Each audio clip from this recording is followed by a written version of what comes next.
Hello and welcome back to Songs of Six. Oh man, I'm excited. I say it all the time, but I'm very excited for this part of the series as I've never made it this far. I can't scroll out a little bit more. I wish you could scroll out and see your city from like a higher view, like here, but see all the people moving about. You can't do that. Don't know why it shot me over there. But in this episode, we've got to expand. We're going to fill this area out in this middle bit here. I'll use my cursor. We're going to fill this whole middle bit out with some good stuff. We're going to start to put little bits of businesses in here. Remove this, probably change this, and just keep upgrading this way. I was also thinking that maybe another archery range would be useful. I'm not quite sure. I think I'll probably put it right here and have the wall just still separating them and have like a gate in between or something. Because if I think about it, I'd kind of like all of the people in my army to have bows. So like the Dundarians to have like a little bit of training for their bows. Because they're at 100% training. And they have pretty decent experience. So if they were bowed up, that would make them even more deadly, even though they have a detriment to range skill 5.75, so they're just not as good as a Talapi group would be. So there's that issue. If we were to do anything, we'd have to deal with our 66 Talapis, and I could sell them all. We have some Amebians too. I could sell them all and make a little bit of money and then actually recruit them into my population and get them that way, or I could grow them, which would make them even more loyal to my cause. So I can make a breeder, and I think it's in this right here. You can make a Talapi nursery. The only being you cannot create, or besides the Cantors and the Argonash, is Dundarians. So that's why I import them. Everyone else we're done importing. We can grow Kryptonians and humans in our city. And that's what we're working on in this one. We're gonna try to get some vegetables. Gonna try to expand our farms, expand our orchards, and so forth. So I'll see you all in a minute.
Look at that, brothers. That is 5,000 gems. 4,444. Roughly 5,000.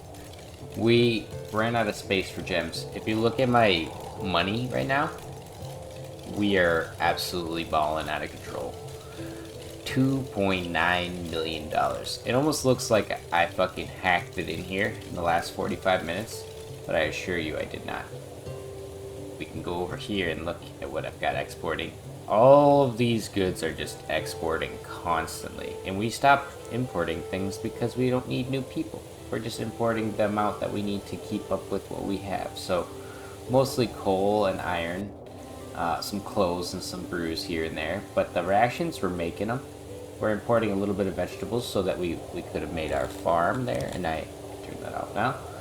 We are making herbs, so we can start exporting those soon. We're exporting fruit, grain, armor, weapons, Scythalon, which is great, meat, gems, because we have so many, and cut stone, jewelry, etc., etc. We're just selling it all.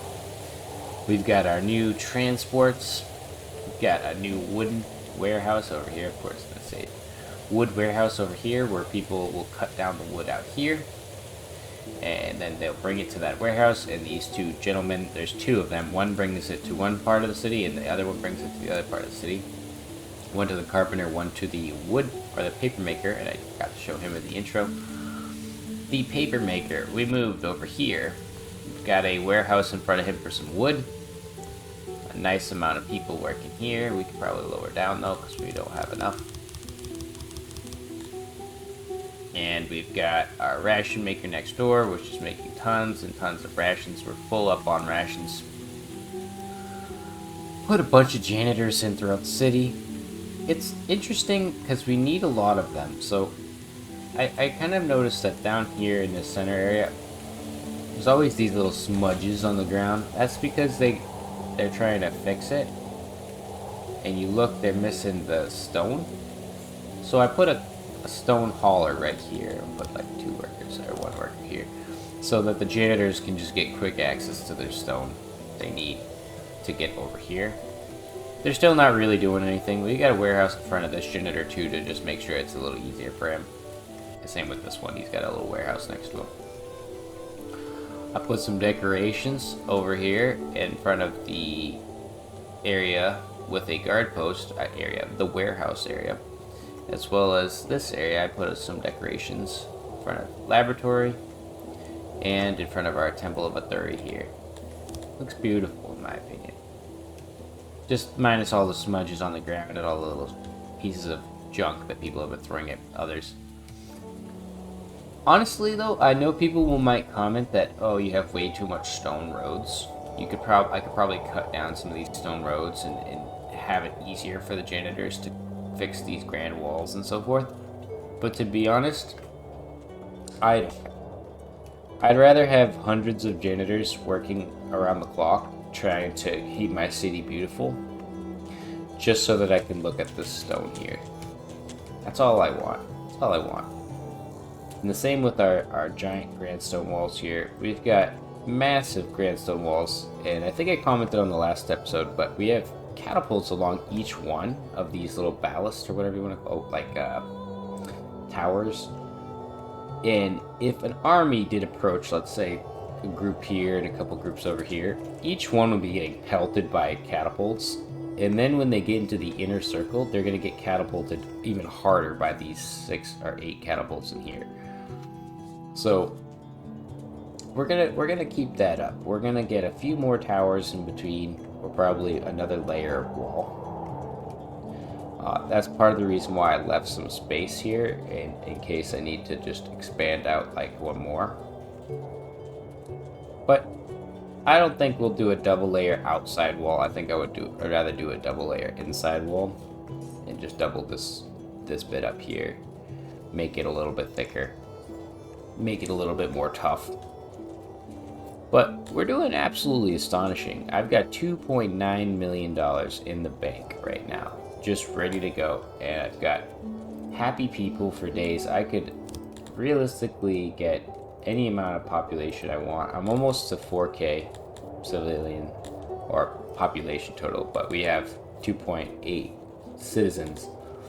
We've got 200 slaves.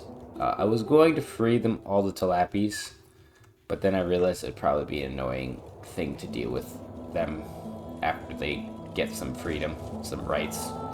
They're gonna want more. And you know, to be honest, I don't really care.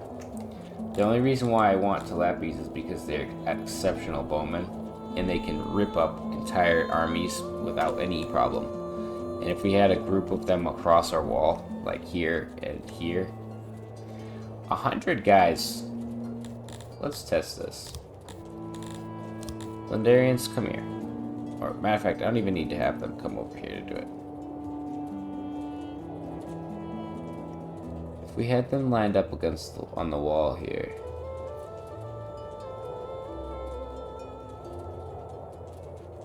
Yeah, that's pretty good. They stretched like the whole wall there. Nice. We're not gonna actually have them do that right now, but I just wanted to see like how many guys can fit across this. Oh, I also decorated this. I forgot to say I decorated this part of the wall, and I need to just decorate this part here, and we're almost done. We're almost done with all the decorations along the walls, and I need to fill this area in here. But I kind of haven't thought of what I should put in here, as it's just a big old open space. I might just put housing, but we don't really need housing because there's plenty more housing over here. And I should have, yeah, 520 available houses. So once you upgrade houses, the like this right here, this whole strip houses a lot of people, 80 people. I think the biggest issue I've come to face throughout this whole series is just keeping the meals and specific things up, like wells and tables and stuff, but that's not what makes them happy. This is what makes them happy over here. Their religion. Them having constant access to religion, graveyards, crypts. You can see they're extremely happy with the circumstances of their lives here. So that is something that keeps us all the way up at 100%. Then we also have our environmental factors. We got the trees, the statues, the pillars that we've been putting in. Our soldiers. Enemy kills, we'll get there. We've got rations going up. The gems thing disappeared, but I think that's just because we have so many that the game didn't even think we could have as many. We have dread, that's helpful. Harmony, etc, etc. So if one of these is low, like access here, the others will... Oh, okay, that's why I couldn't see the gems, because the freaking Kryptonians don't give a shit about it. I was under the Kryptonians tab there, but you can see the overall population tab here. I was wondering why we were at 96% for those guys, but we're still at like really high for our religion. It's just the access, and access is going to go up in a minute when I start to give them drinks and food rations. That'll help their health overall, but you can even see, matter of fact, it decreases health.